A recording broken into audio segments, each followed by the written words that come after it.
Okay, so today I ended up purchasing the JCE Pro because I needed to add a video to a particular page. In this particular page, I really just wanted to add a YouTube video, and I heard it was extremely easy with the JCE Pro.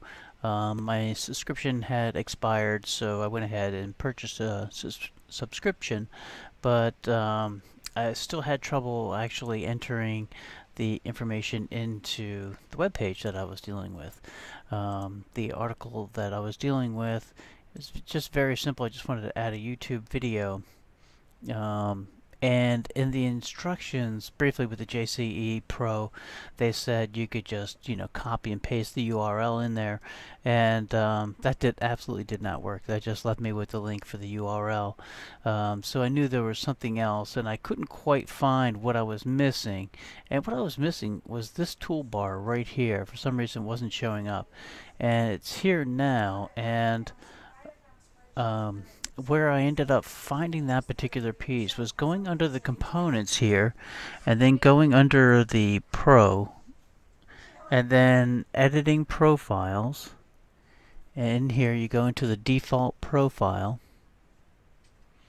Seems a little complicated, but definitely works out. So then under features and layouts here, you'll see my toolbar. And the issue that I was dealing with was the toolbar was actually located down here first.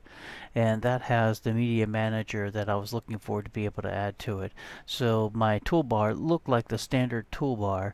Then once I logged in here, I found out where this was. Just simply grabbed that little puppy right there and moved it up, and you can pretty much place it wherever you want. And that was it. And that's how I solved this issue.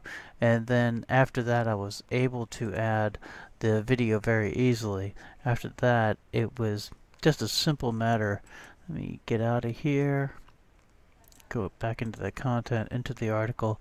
You saw the briefly the where the YouTube video is going to be, and it's very easy to add after that. So after where I was before, I'm just going to come down here a couple lines, going to click on this to add the media. And here's where I ended up choosing it. I ended up choosing that it was a YouTube link. I put in the URL, and that was it. You can adjust some more settings and hit insert, and whammo, the video is in the page. And that's it.